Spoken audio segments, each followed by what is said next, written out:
Бұл жасқа келгенше жақсы өткіздік пе, жаман өткіздік пе, әйтеуір бірталай өмірімізді өткіздік. Алыстық, жұлыстық, айтыстық, тартыстық. Әурешілікті көре-көре келдік. Енді жер ортасы жасқа келдік. Қажыдық, жалықтық. Қылып жүрген ісіміздің баянсызын, байлаусызын көрдік. Бәрі қоршылық екенін білдік. Ал енді қалған өмірімізді қайтып, не қылып өткіземіз? Соны таба алмай өзім де қайранмын. Ел бағу жоқ, елге бағым жоқ.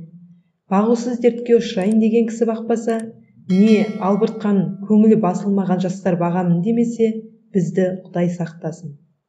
Мал бағу жоқ, баға алмаймын. Балалар өздеріне керегінше өздері бағар.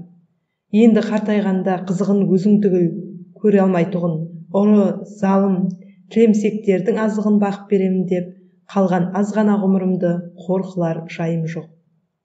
Ғылым бағу жоқ, ғылым бағарға да ғылым сөзін сөйлесер адам жоқ. Білгеніңді кімге үйретерсің, білмегеніңді кімнен сұрарсың? Елсіз күнсізде кездемені жайып салып, қолына кезін алып отырғанның не пайдасы бар? Мұңдасып, шер тарқатысар кісі болмаған соң, ғылым өзі бір тез қартайтатұғын күйік. Софылық қылып дін бағу жоқ, ол да болмайды. Оғанда тыныштық керек. Не көңілде, не көрген күніңде бір тыныштық жоқ. Осы елге, осы жерде не қылған софылық? Балаларды бағу жоқ, баға алмаймын. Бағар едім, қалайша бағудың мәнісін де білмеймін. Не болсын деп бағам? Қай елге қосайын, қай қарекетке қосайын? Балаларымның өзіне ілгері өмірінің, білімінің пайдасын тыныштықпенен көрерлік орын тапқаным жоқ. Қайда бар?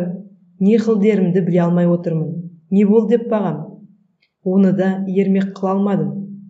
Ақыры ойладым. Осы ойыма келген нәрселерді қағазға жаза берейін. Ақ қағаз бен қара сияны ермек қылайын. Кімде-кім ішінен керекті сөз тапса, жазып алсын. Я оқсын. Керегі жоқ десе, өз сөзім өзімдікі дедім де, ақыры осыған байладым. Енді мұнан басқа ешбір жұмысым жоқ.